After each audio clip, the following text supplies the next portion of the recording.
Good morning, good morning, good morning. It's a bright and sunshiny day. Hey,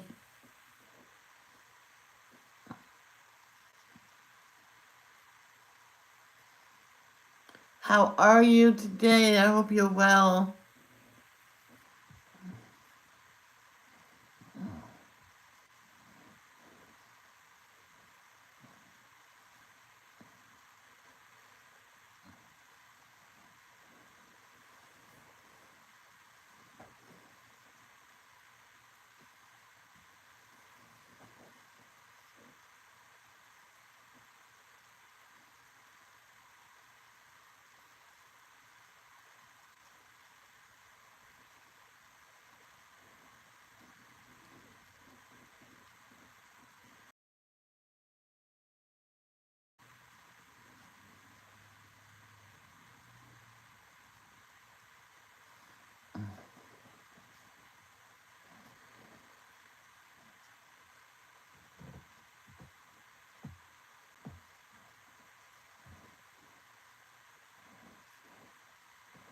Okay, let's get started.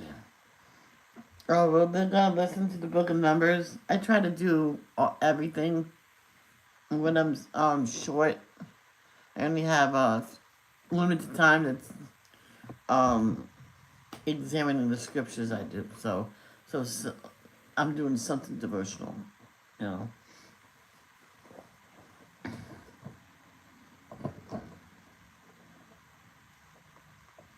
We're gonna do coloring today, by the way. After this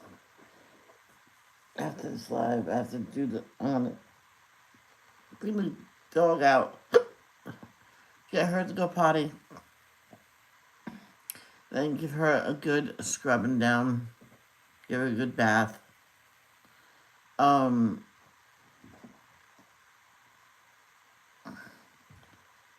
cause yeah, she's a little itchy. Hot, warm weather.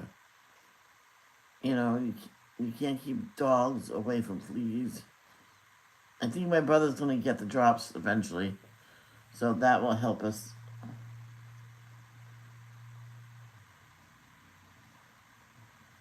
When I got it from my arena, I got the good stuff. My mom pitched in and I got frontline, and then we had to get rid of her. So I'm like, I told the person that took her, and I said, I just have her treated for frontline too. She goes, well, that's expensive. I'm like, yeah. Why? I went, just in case. She had the treatment for flea and tick, shampoo and stuff. Waited 2 days, like they said. I rinsed her off, let her dry. Um, Someone suggested that. I don't really have had to rinse her off, but I did, and then behind the neck,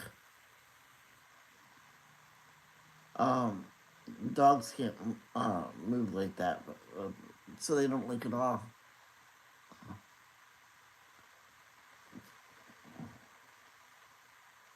And I did it. She didn't like it. I went, yeah, Arena, you gotta have it. You want to leave? She barked as if to say no. I went, well, then put up with it. Okay, let's get going. I'm rambling. Sorry. Our Father in heaven, may your name be kept holy. May your kingdom come soon. May your will be done on earth as it is in heaven. Give us today our daily the food we need. And forgive us of our sins as we have forgiven those who sin against us. And don't let us yield to temptation, but rescue us from the evil one. For thine is the kingdom, the power, and the glory, forever and ever. Amen. Jehovah, thank you for another, oh my gosh, such a beautiful day. All blue skies. Yes, so sunny. Thank you, Jehovah, for another beautiful day on your earth, exquisite day. And thank you for allowing us, all of us, to wake up today. I really appreciate it. And I appreciate everything you have done for everybody in the past, present, and what you will do for us in the future. Tate. Please help Tate with his heart condition and cancer, because his heart is going to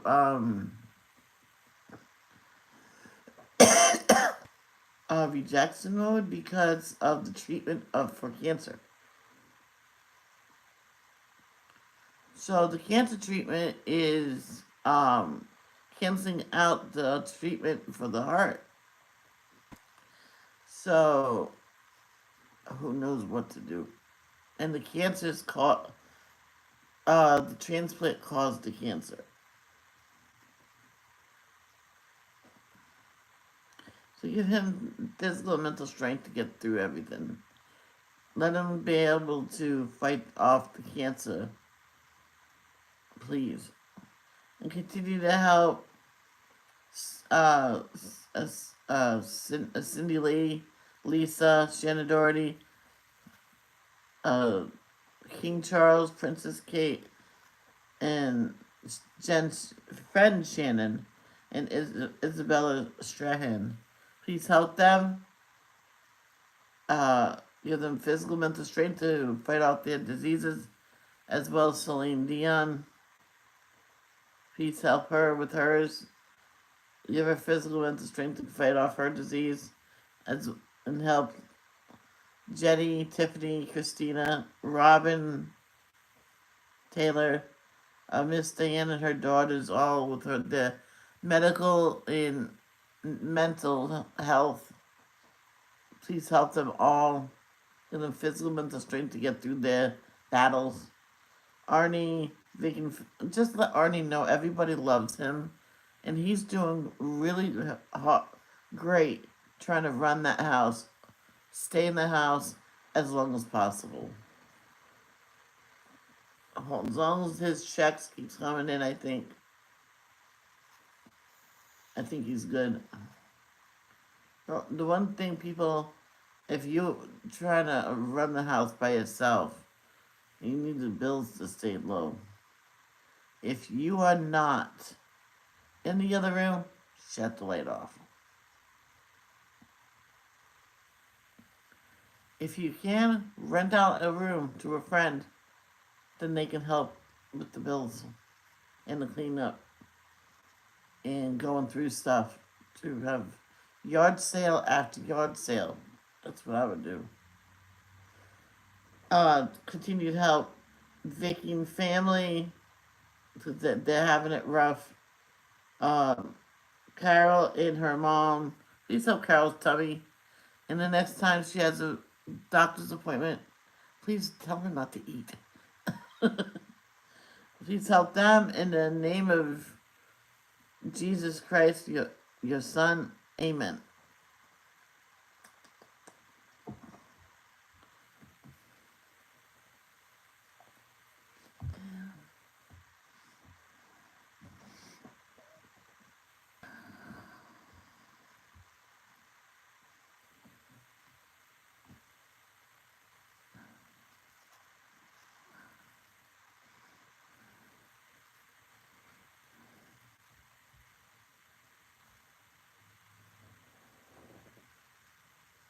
Chapter 11. Ooh. Now the people began to complain bitterly before Jehovah. When Jehovah heard it, his anger fled, and a fire from Jehovah began to blaze against them, and to consume some on the outskirts of the camp. When the people began to cry out to Moses, he made supplication to Jehovah, and the fire died out.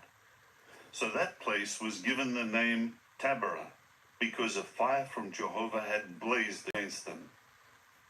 The mixed crowd who were in their midst then expressed selfish longing, and the Israelites too began to weep again and say, "Who will give us meat to eat?" How fondly we remember the fish that we used to eat without cost in Egypt. Also the cucumbers, the watermelons, the leeks, the onions, and the garlic. But now we are withering away. We see nothing at all except this manna. Incidentally, the manna was like coriander seed, and it looked like bdellium gum. The people would spread out and pick it up and grind it in hand mills or pound it in a mortar. Then they would boil it in cooking pots or make it into round loaves, and it tasted like an oiled sweet cake. When the dew descended on the camp by night, the manna would also descend on it. Moses heard the people weeping, family after family, each man at the entrance of his tent. And Jehovah became very angry, and Moses was also very displeased. Then Moses said to Jehovah, "Why have you afflicted your servant? Why have I not found favor in your eyes, so that you put the burden of all this people on me? Did I conceive all this people? Did I give birth to them, so that you should tell me, 'Carry them in your bosom, just as an attendant carries the nursing child, to the land that you swore to give to their forefathers?' From where will I get meat to give to all this people? For they keep weeping before me, saying, 'Give us meat to eat.' I am not able to bear all this people by myself. It is too much for me. If this is how you are going to treat me, please kill me right now. If I have found favor in your eyes, do not make me see any more calamity." Jehovah replied to Moses, "Gather for me 70 men from the elders of Israel, men whom you recognize as elders and officials of the people, and take them to the tent of meeting, and have them stand there with you. I will come down and speak with you there, and I will take away some of the spirit that is on you and place it on them, and they will help you in bearing the burden of the people, so that you may not have to bear it alone.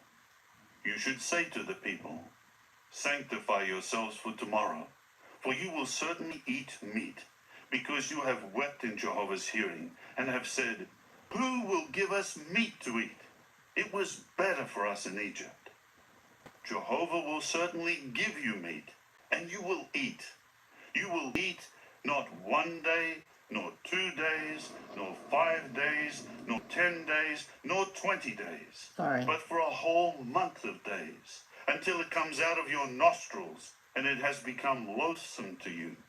For you rejected Jehovah, who is in your midst, and you were weeping before him, saying, "Why is it that we have come out of Egypt?"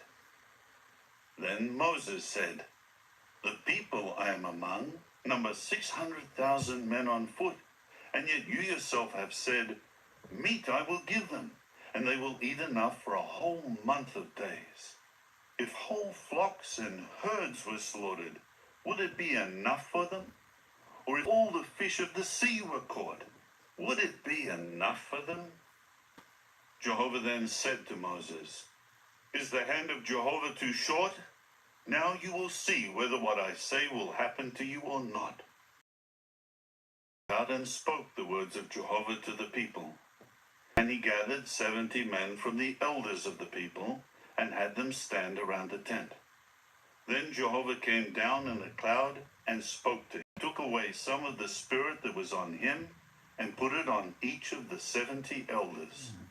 And as soon as the spirit settled down on them, they began to behave as prophets, but they did not do it again. There were 2 of the men still in the camp.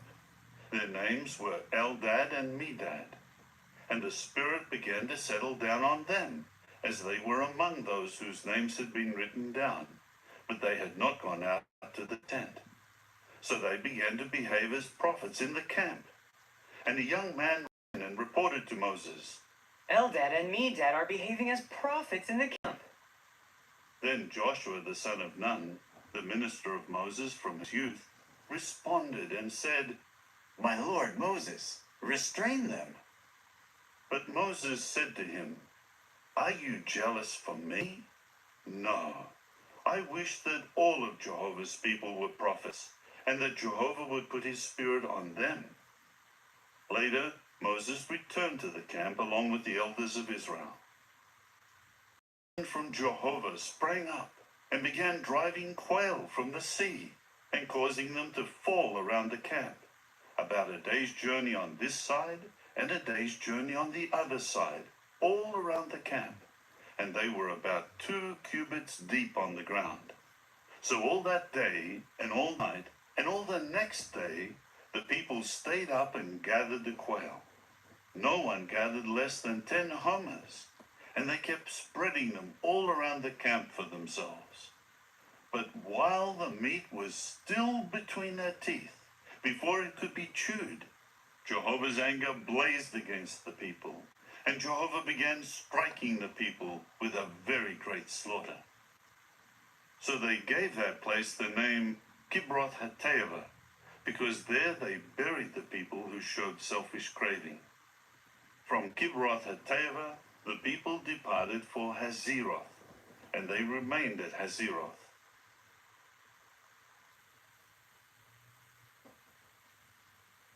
Chapter 12.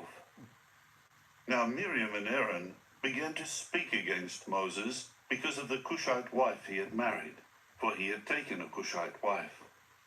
They were saying, Is it only by Moses that Jehovah has spoken? Has he not also spoken through us? and Jehovah was listening. Now the man Moses was by far the meekest of all the men on the face of the earth. Jehovah suddenly said to Moses and Aaron and Miriam, Go out, the 3 of you, to the tent of meeting. So the 3 of them went out. And Jehovah came down in the pillar of cloud and stood at the entrance of the tent and called Aaron and Miriam. Both of them went forward. He then said, Hear my words, please. If there was a prophet of Jehovah among you, I would make myself known to him in a vision, and I would speak to him in a dream. But it is not that way with my servant Moses. He is being entrusted with all my house. Face to face I speak to him, openly, not by riddles. And the appearance of Jehovah is what he sees. Why then did you not fear to speak against my servant, against Moses? So Jehovah's anger burned against them, and he departed from them. The cloud moved away from over the tent, and look, Miriam was struck with leprosy, as white as snow. Then Aaron turned toward Miriam, and he saw that she was struck with leprosy. Immediately Aaron said to Moses, I beg you, my lord, please do not hold this sin against us. We have acted foolishly in what we have done. Please, do not let her continue like someone dead, whose flesh is half eaten away at birth. And Moses began to cry out to Jehovah, saying, O God, please heal her, please. Jehovah replied to Moses, If her father would spit directly in her face, would she not be humiliated for 7 days? Let her be quarantined for 7 days outside the camp, and afterward she may be brought back in. So Miriam was quarantined outside the camp for 7 days, and the people did not break camp until Miriam was brought back in. Then the people departed from Hazeroth and began camping in the wilderness of Paran.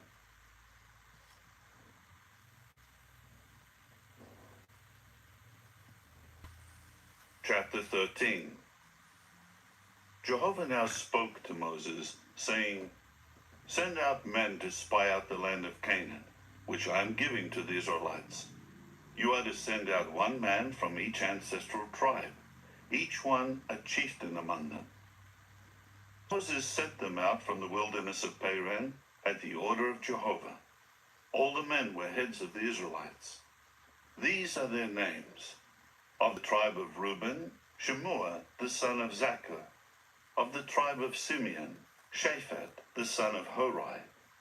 Of the tribe of Judah, Caleb, the son of Jephunneh. Of the tribe of Issachar, Igal, the son of Joseph. Of the tribe of Ephraim, Hoshea the son of Nun. Of the tribe of Benjamin, Paltai the son of Raphu. Of the tribe of Zebulun, Gadiel the son of Sodai. Of the tribe of Joseph, for the tribe of Manasseh, Gadai the son of Susai. Of the tribe of Dan, Amiel the son of Gamalai. Of the tribe of Asher, Sether the son of Michael. Of the tribe of Naphtali, Nabai the son of Vapsai. Of the tribe of Gad, Uel the son of Machi. These are the names of the men whom Moses sent to spy out the land. And Moses gave the name Joshua to Hoshea the son of Nun. When Moses was sending them to spy out the land of Canaan, he said to them, "Go up there into the Negeb, and then go up into the mountainous region. You must see what kind of land it is, and whether the people who are dwelling in it are strong or weak, few or many, and whether the land is good or bad, and whether the cities they are dwelling in are encampments or fortifications. And find out whether the land is rich or poor, and whether there are trees in it or not. You must be courageous and take some of the fruitage of the land." Now it was the season of the first ripe grapes. So they went up and spied out the land from the wilderness of Zin to Rehob, near Lebo Hamath. When they went up into the Negeb, they came to Hebron, where Ahiman, Shishai, and Talmai, the Anakim, were living. Incidentally, Hebron had been built 7 years before Zoan of Egypt. When they came to the valley of Eshcol, there they cut down a branch with one cluster of grapes, which 2 of the men had to carry on a bar, as well as some of the pomegranates and figs. They called that place the valley of Eshcol, because of the cluster that the Israelites cut down from there. At the end of 40 days, they returned from spying out the land. So they came back to Moses and Aaron and all the assembly of the Israelites in the wilderness of Paran at Kadesh. They brought back a report to all the assembly and showed them the fruitage of the land. This is what they reported to Moses. "We entered the land into which you sent us, and it is indeed flowing with milk and honey, and this is its fruitage. Nevertheless, the people who dwell in the land are strong, and the fortified cities are very great. We also saw the Anakim there. The Amalekites are dwelling in the land of the Negeb, and the Hittites, the Jebusites, and the Amorites are dwelling in the mountainous region, and the Canaanites are dwelling by the sea and along the Jordan." Then Caleb tried to calm the people as they stood before Moses by saying, Let us go up immediately, and we are sure to take possession of it, because we can surely conquer it. But the men who went up with him said, "We are not able to go up against the people, because they are stronger than we are." and they kept on giving the Israelites a bad report about the land that they had spied out, saying, "The land that we passed ours its inhabitants, and all the people whom we saw in it are men of extraordinary size. And there we saw the Nephilim, the sons of Anak, who are from the Nephilim. And in comparison, we seemed like grasshoppers, both to us and to them."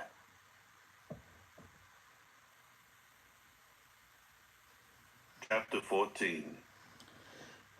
Then all the assembly raised their voice, and the people continued crying out and weeping all through that night. All the Israelites began to murmur against Moses and Aaron, and the whole assembly spoke against them, saying, "If only we had died in the land of Egypt, or if only we had died in this wilderness.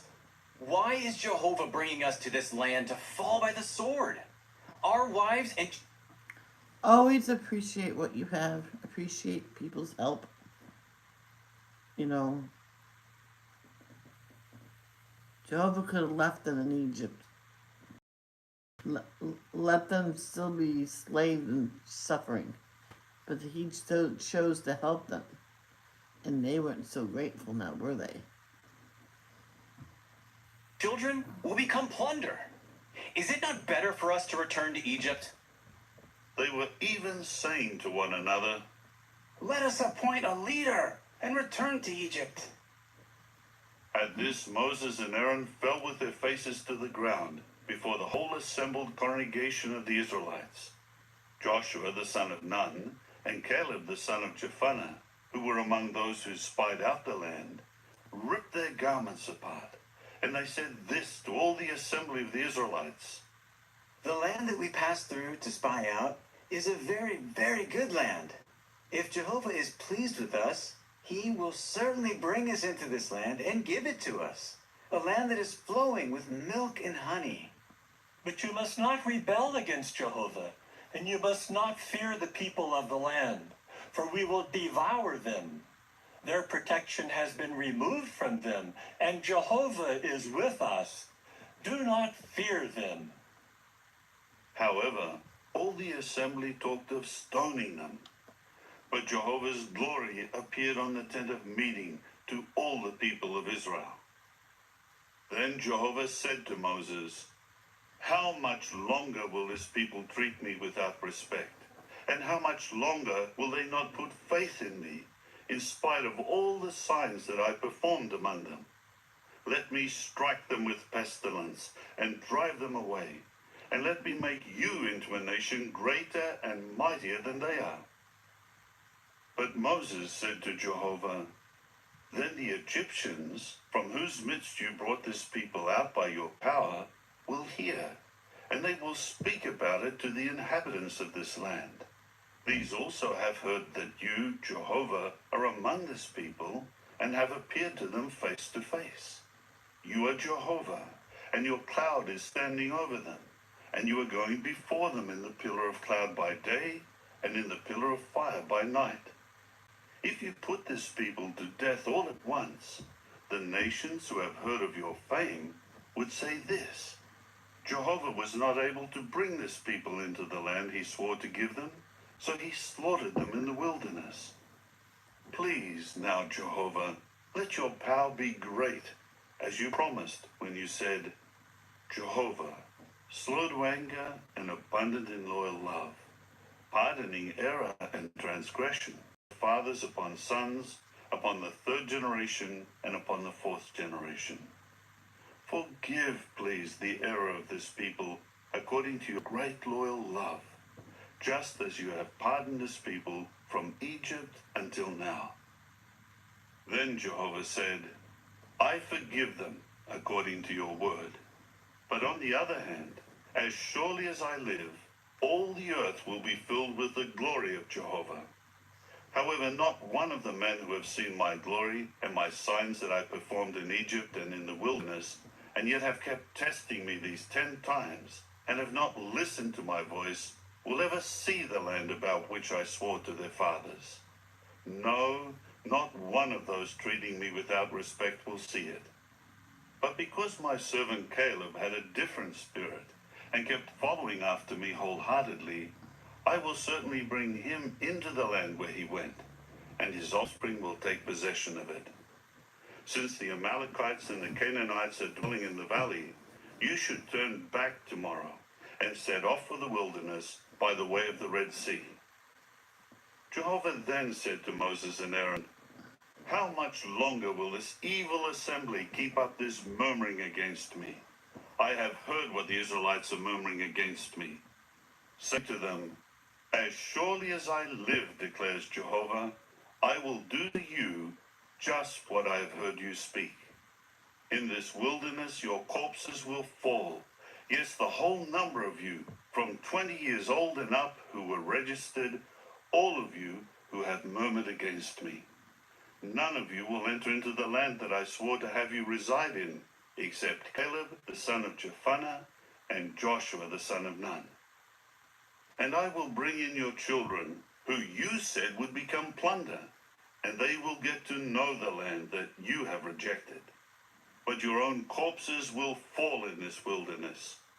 Now your sons will become shepherds in the wilderness 40 years, and they will have to answer for your acts of unfaithfulness until the last one of your corpses falls in the wilderness.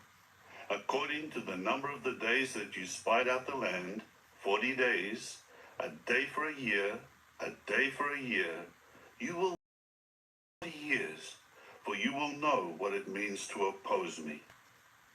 I, Jehovah, have spoken. This is what I will do to all this evil assembly, those who have gathered together against me. In this wilderness they will come to their end, and here they will die. The men whom Moses sent to spy out the land, and who caused the whole assembly to murmur against him when they returned with a bad report about the land, yes, the men who brought back the bad report about the land will be struck down and die before Jehovah.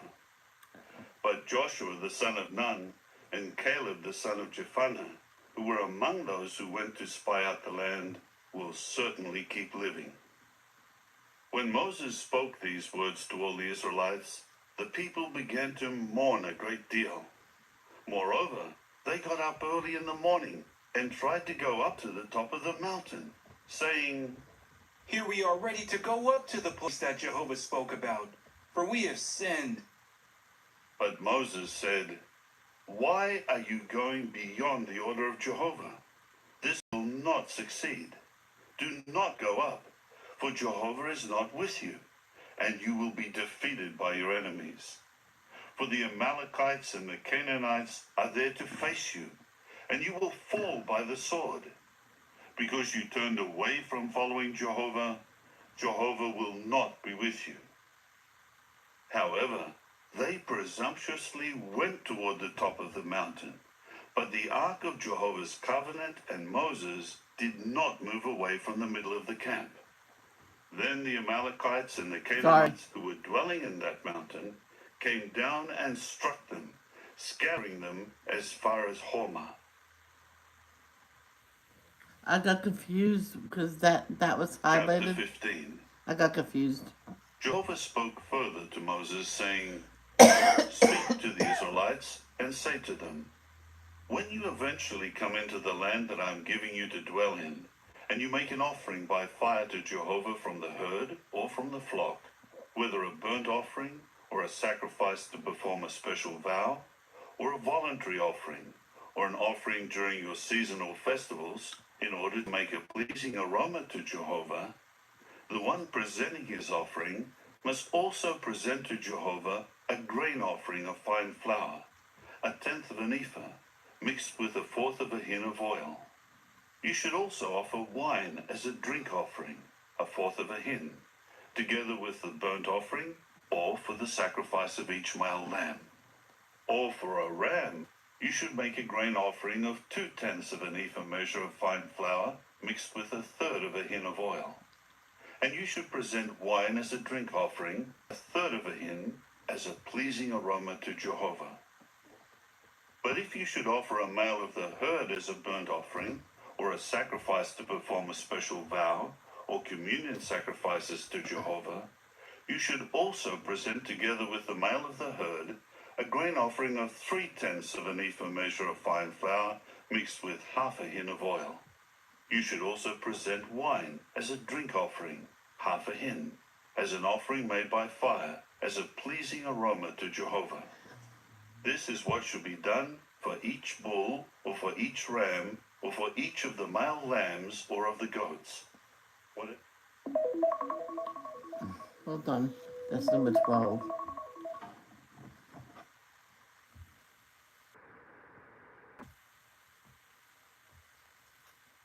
May be the number that you offer, that is what you should do for each one, according to their number. This is how every native-born Israelite should present an offering made by fire, as a pleasing aroma to Jehovah. If a foreigner who is residing with you, or one who has been in your midst for many of your generations, should also make an offering by fire, as a pleasing aroma to Jehovah, he should do just as you do. You, who are of the congregation, and the foreigner who is residing with you, will have one statute. It will be a lasting statute for all your generations. The foreign resident should be the same as you before Jehovah. There should be one law and one judicial decision for you and for the foreigner who is residing with you. Jehovah went on to say to Moses, Speak to the Israelites and tell them, when you come into the land where I am bringing you, and you eat any of the bread of the land, you should make a contribution to Jehovah. You should make a contribution of the first fruits of your course meal as ring-shaped loaves. Like the contribution of a threshing floor is the way you should contribute it. Some of the first fruits of your course meal you should give as a contribution to Jehovah throughout your generations. Now, if you make a mistake and fail to observe all these commandments that Jehovah has spoken to Moses, all that Jehovah has commanded you through Moses, from the day that Jehovah commanded and onward for your generations, and if it was done by mistake, and without the knowledge of the assembly, the whole assembly must offer one young bull as a burnt offering for a pleasing aroma to Jehovah, together with its grain offering and its drink offering, according to the regular procedure, and one young goat as a sin offering. The priest will make atonement for the whole assembly of the Israelites, and it will be forgiven them, because it was a mistake, and they brought as their offering an offering made by fire to Jehovah, and their sin offering before Jehovah for their mistake. It will be forgiven the whole assembly of the Israelites and the foreigner who is residing in their midst, because it was by mistake on the part of all the people. If any person should sin by mistake, then he must present a female goat in its first year for a sin offering. And the priest will make atonement for the person who made a mistake by an unintentional sin before Jehovah, so as to make atonement for it, and it will be forgiven him. As for the native born among the Israelites and the foreigner who is residing in their midst, there should be one law for you in the matter of doing something unintentionally. But the person who does something deliberately, whether he is native born or a foreign resident, is blaspheming Jehovah and must be cut off from among his people. Because he has despised Jehovah's word and broken his commandment, that person should be cut off without fail. His own error is upon him. While the Israelites were in the wilderness, they found a man collecting pieces of wood on the Sabbath day. Those who found him collecting wood brought him up to Moses and Aaron and the whole assembly. They committed him into custody, because it had not been specified what should be done to him. And Jehovah said to Moses, "The man should be put to death without fail, and the whole assembly should stone him outside the camp." So the whole assembly brought him outside the camp and stoned him so that he died, just as Jehovah had commanded Moses. Jehovah went on to say this to Moses: "Speak to the Israelites and tell them that they must make for themselves fringed edges on the skirts of their garments throughout their generations." And they had put a blue string above the fringed edge of the skirt. You must have this fringed edge so that you will see it and remember all the commandments of Jehovah and observe them. You must not follow your own hearts and eyes, which are leading you to spiritual prostitution. This will help you remember, and you will observe all my commandments and be holy to your God. Over your God, who brought you out of the land of Egypt, in order to prove myself your God. I am Jehovah your God.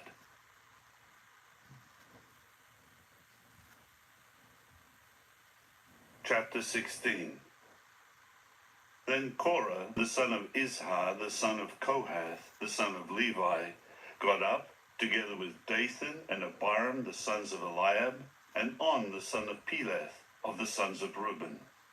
They rose up against Moses, along with 250 Israelite men, chieftains of the assembly, chosen ones of the congregation, prominent men. So they gathered together against Moses and Aaron and said to them, We have had enough of you. The whole assembly is holy, all of them, and Jehovah is in their midst. Why then should you exalt yourselves above the congregation of Jehovah? When Moses heard this, he at once fell face down. Then he Korah and to all his supporters, "In the morning Jehovah will make known who belongs to him, and who is holy, and who should approach him, and whom he may choose will approach him. Do this. Take fire holders, Korah and all your supporters, and put fire in them, and place incense on them before Jehovah tomorrow. And the man whom Jehovah will choose, he is the Holy One. You sons of Levi have gone far enough. Moses then said to Korah, Listen, please, you sons of Levi. Does it seem to you such a little thing that the God of Israel has separated you from the assembly of Israel and allowed you to approach him in order to perform the service of Jehovah's tabernacle and to stand before the assembly to minister to them, and that he brought you near to him along with all your brothers, the sons of Levi? Must you also try to secure the priesthood? For this reason, you and all your supporters who are gathering together are against Jehovah. As for Aaron, who is he that you should murmur against him? Moses later sent for Dathan and Abiram, the sons of Eliab, but they said, We are not going to come. Is it so little a thing that you have brought us up out of a land flowing with milk and honey to put us to death in the wilderness? Now do you also want to make yourself an absolute ruler over us? As it is, you have not brought us into any land flowing with milk and honey, or given us an inheritance of field and vineyard. Would you bore out the eyes of those men? We are not going to come. So Moses became very angry and said to Jehovah, Do not turn to look at their grain offering. Not one donkey have I taken away from them, nor have I harmed one of them. Then Moses said to Korah, Present yourself with all your supporters before Jehovah tomorrow, you and they and Aaron. Each one should take his fire holder and put incense on it, and each will present his fire holder before Jehovah, 250 fire holders, together with you and Aaron, each with his fire holder. So each of them took his fire holder, and they put fire and incense on them, and stood at the entrance of the tent of meeting, together with Moses and Aaron. When Korah had gathered his supporters against them at the entrance of the tent of meeting, Jehovah's glory appeared to all the assembly. Jehovah now told Moses and Aaron, Separate yourselves from among this group, so that I may exterminate them in an instant. At this, they fell with their faces to the ground and said, O God, the God of the spirit of all people, will one man's sin cause you to become indignant against the entire assembly? Jehovah then said to Moses, Speak to the assembly and tell them, Get away from around the tents of Korah, Dathan, and Abiram. Then Moses got up and went to Dathan and Abiram, and the elders of Israel went with him.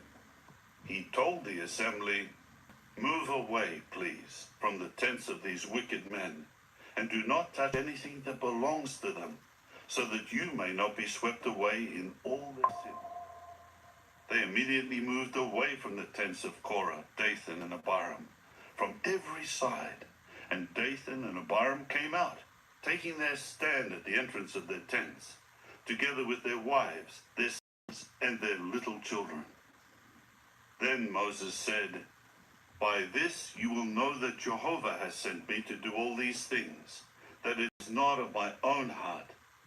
If these people die a natural death, as all men do, and if their punishment is the same as that of all mankind, then Jehovah has not sent me. But if Jehovah does something extraordinary with them, and the ground opens and swallows everything that belongs to them, and they go down alive into the grave, you will certainly know that these men have treated Jehovah disrespectfully.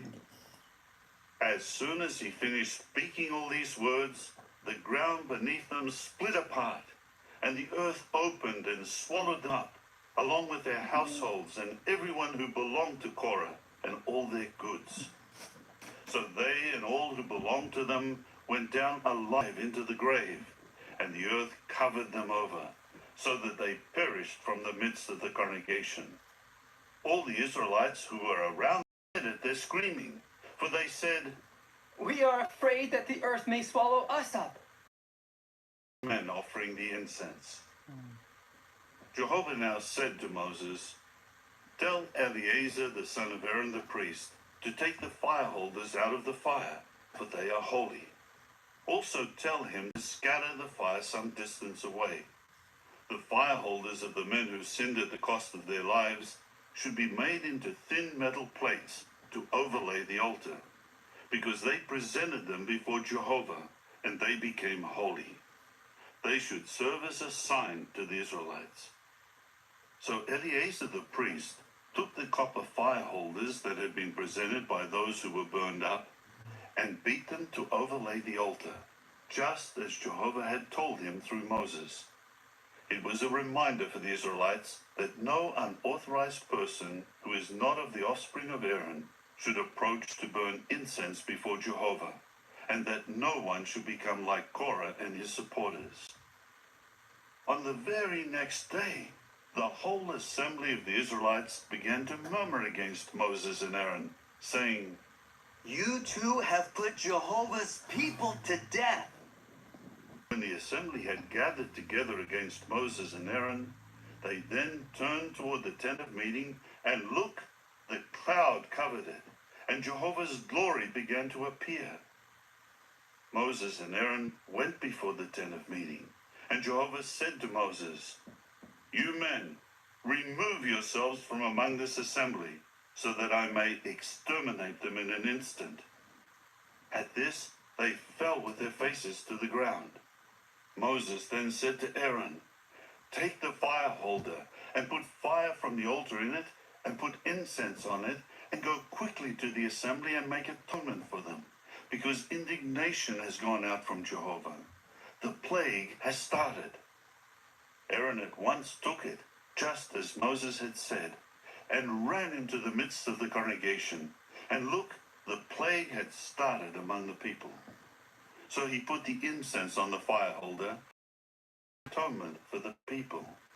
He kept standing between the dead and the scourge eventually stopped.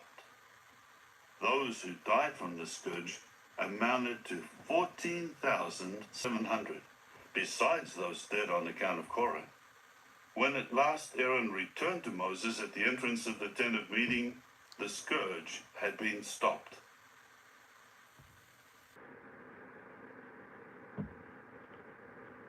Chapter 17.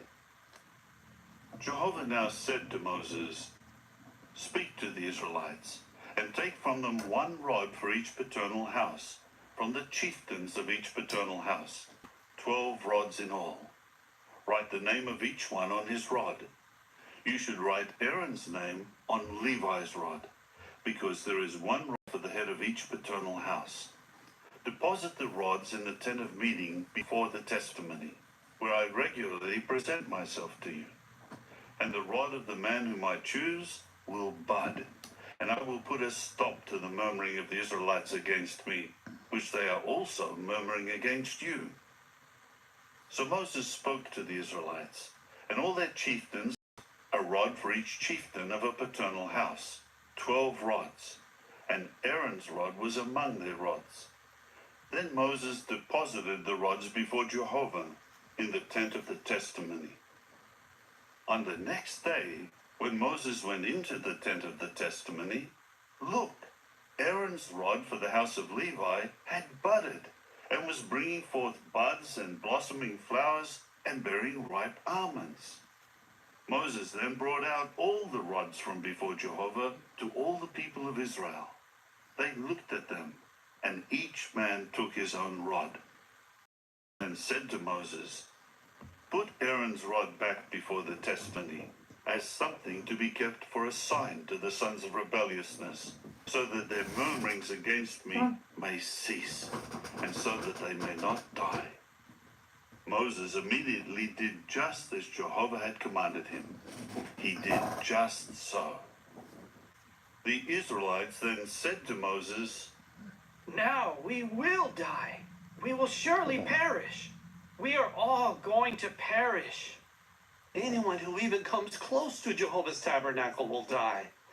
Must we end up dying that way? I gotta pause this for a sec. I'm sorry.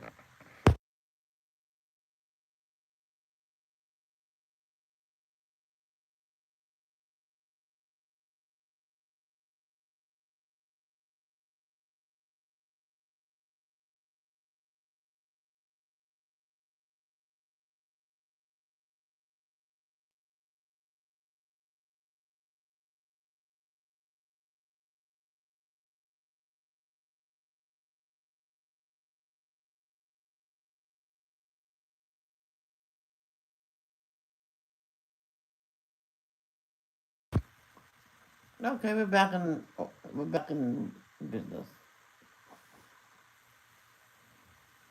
Hey, Carol. Chapter 18. Jehovah then said to Aaron, "You and your sons and your paternal house with you will be answerable for any error against the sanctuary, and you and your sons with you will be answerable for any error against your priesthood.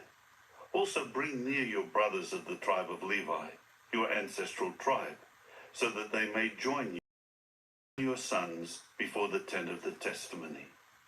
They are to fulfill their responsibilities to you and to the entire tent.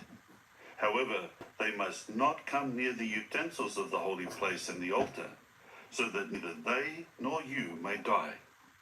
They will join you and carry out their responsibilities regarding the tent of meeting and all the service of the tent, and no unauthorized person may come near to you.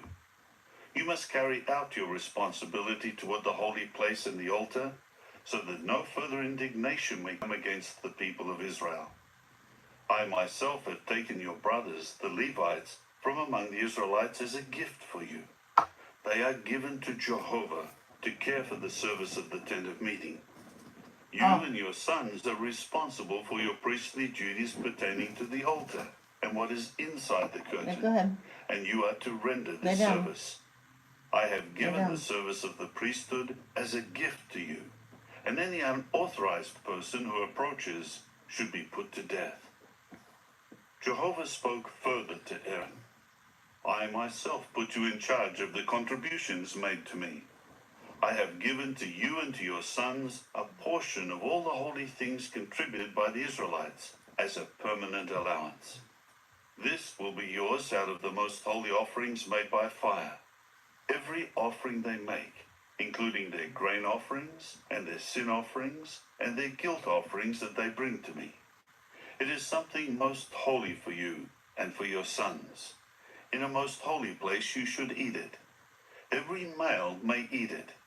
It will be something holy to you. This also belongs to you, the gifts they contribute together with all the wave offerings of the Israelites. I have given them to you and your sons and your daughters with you as a permanent allowance. Everyone clean in your house may eat it.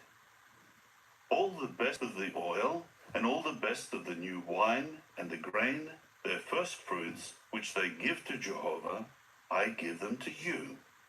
The first ripe fruits of everything from their land, which they will bring to Jehovah, will become yours. Everyone clean in your house may eat it. Every devoted thing in Israel should become yours. Every firstborn of all living things which they will present to Jehovah, whether man or animal, should become yours.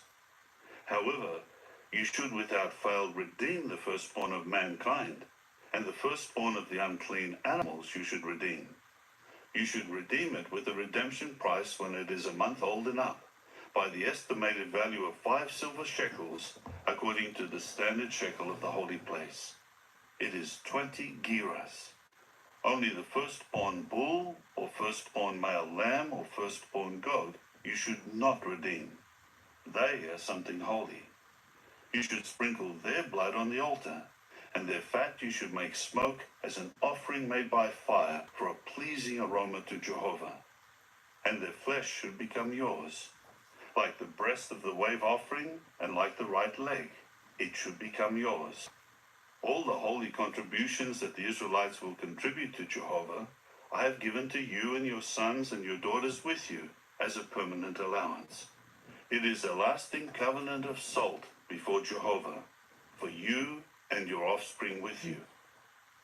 Jehovah went on to say to Aaron, in their land you will not have an inheritance, and no portion of land among them will become yours.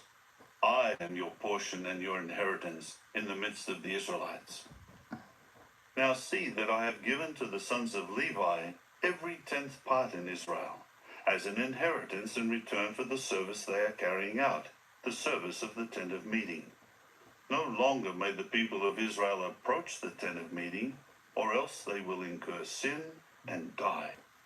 The Levites themselves are to carry out the service of the tent of meeting, and they are the ones who will answer for their error. It is a lasting statute during all your generations that they should not take possession of an inheritance among the Israelites. For I have given to the Levites as an inheritance the 10th part contributed by the people of Israel, which they will contribute to Jehovah. That is why I have said to them, in the midst of the Israelites, they should not take possession of an inheritance. Then Jehovah said to Moses, you should tell the Levites, you will receive from the Israelites the 10th part that I have given to you from them for your inheritance, and you should contribute from it a 10th part of the 10th part as a contribution to Jehovah. And it will be considered your winepress or oil press. In this way, you will also give a contribution to Jehovah from all the 10th parts that you receive from the Israelites, and from them you are to give the contribution for Jehovah to Aaron the priest. You will make every sort of contribution to Jehovah from the very best of all the gifts given to you as something holy. And you must say to them, when you contribute the best of them, then it will be considered for the Levites as the produce of the threshing floor and as the produce of the winepress or oil press. You and your household may eat it in any place, because it is your wages in return for your service at the tent of meeting. You will not incur sin in this as long as you contribute the best from them, and you must not profane the holy things of the Israelites, or you will die.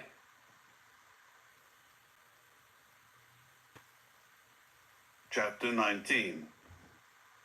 Jehovah spoke again to Moses and Aaron, saying, this is a statute of the law that Jehovah has commanded.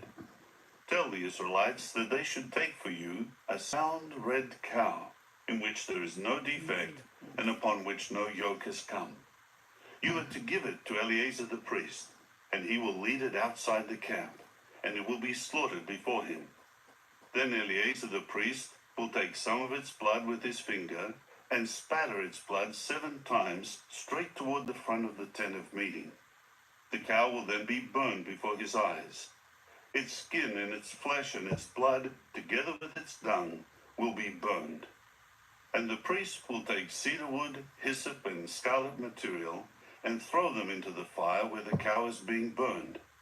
The priest will then wash his garments, and bathe himself in water, and afterward he may come into the camp. But the priest will be unclean until the evening. The one who burned the cow will wash his garments in water, and bathe himself in water, and he will be unclean until the evening. A clean man will gather up the ashes of the cow and deposit them outside the camp in a clean place, and they should be kept by the assembly of the Israelites to prepare water that will be used for cleansing. It is a sin offering. The one gathering the ashes of the cow will wash his garments and be unclean until the evening. This will serve the Israelites and the foreigner who is residing in their midst as a lasting statute. Anyone touching any dead person will be unclean for 7 days. Such one should purify himself with the water on the 3rd day, and on the 7th day he will be clean. But if he does not purify himself on the 3rd day, on the 7th day he will not be clean. Everyone who touches the corpse of any dead person and does not purify himself has defiled Jehovah's tabernacle, and that person must be cut off from Israel. Because the water for cleansing has not been sprinkled on him, he continues unclean. His uncleanness remains upon him. This is the law that applies when a man dies in a tent. Everyone who enters the tent and everyone who was already in the tent will be unclean for 7 days. Every open container with no lid tied on it, everyone in the open field who touches someone killed with the sword, or a corpse, or the bone of a man, or a burial place, will be unclean. They should take for the unclean one some of the ashes of the sin offering that was burned, and pour running water on them in a container. Then a clean man will take hyssop and dip it into the water, and spatter it on the tent, and on all the containers, and on the people who were there, and on the one who touched the bone, or the slain one, or the corpse, or the burial place. The clean person will spatter it on the unclean one on the 3rd day and on the 7th day, and he will purify him from sin on the 7th day. Then he should wash his garments and bathe in water, and he will become clean in the evening. But the man who is unclean and who will not purify himself, that person must be cut off from the congregation, because he has defiled Jehovah's sanctuary. The water for cleansing was not sprinkled on him, so he is unclean. This will serve as a lasting statute for them. The one spattering the water for cleansing should wash his garments, and the one touching the water for cleansing will be unclean until the evening. Anything the unclean one touches will be unclean, and the person who touches it will be unclean until the evening.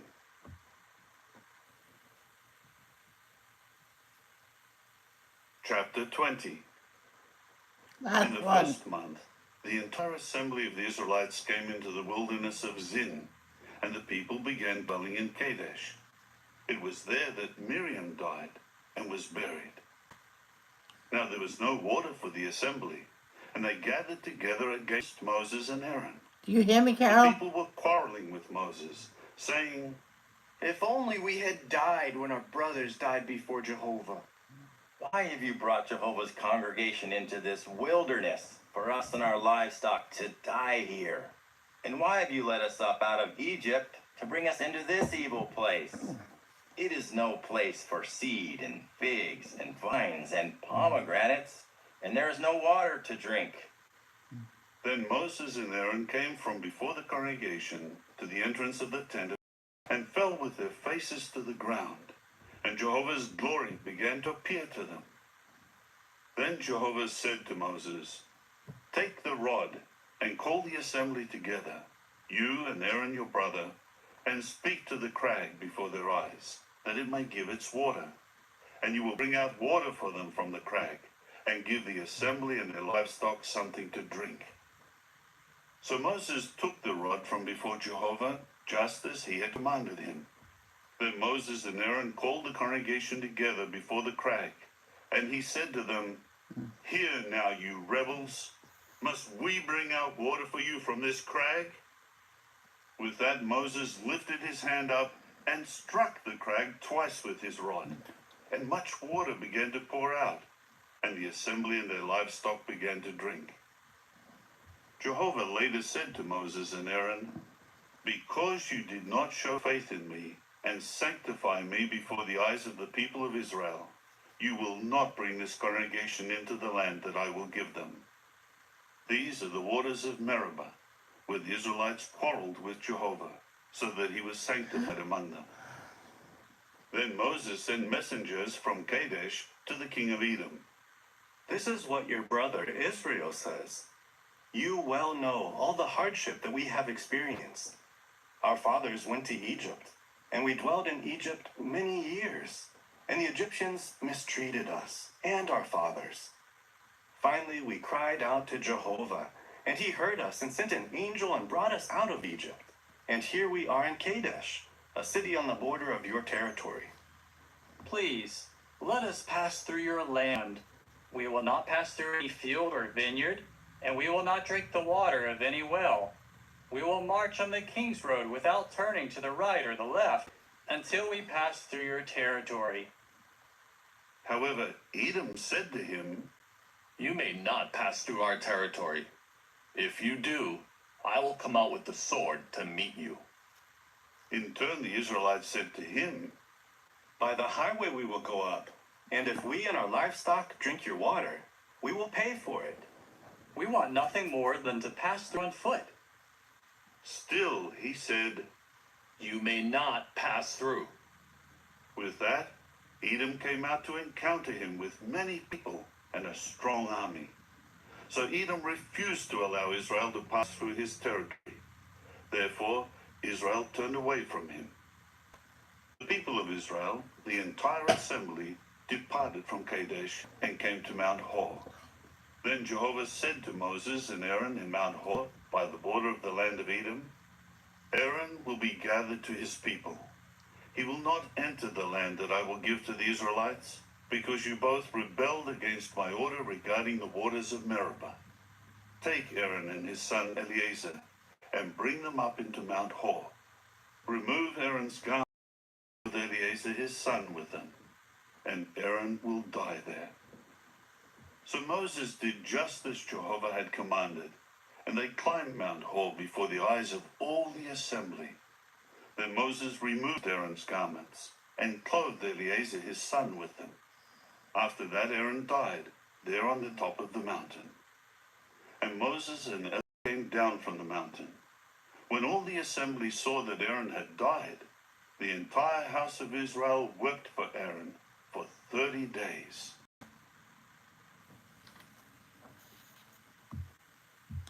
And that would be it. No, wait a minute. No, we have to, I said to you, Carol, do you hear me?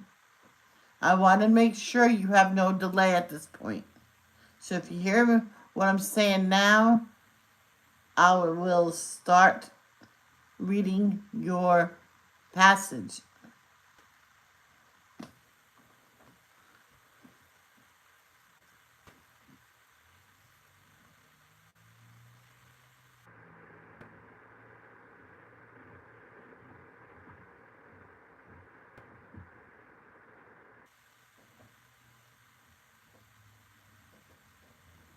Try to just wait a second.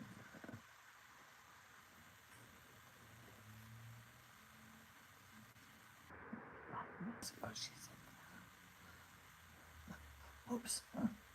Sorry, Carol. Sorry, Carol. Did not see your message right away.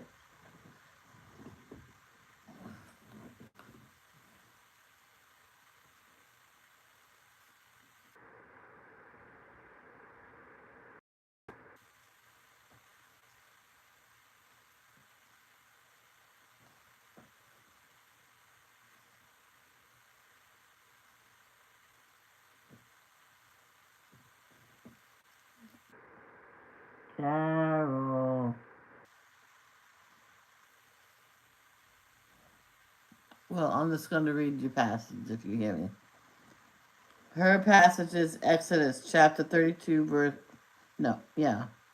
Exodus chapter 32 verse 23.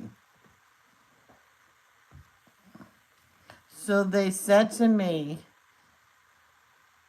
make for us a God who will go ahead of us, for we do not know what has happened to this Moses, the man who led us up out of the land of Egypt.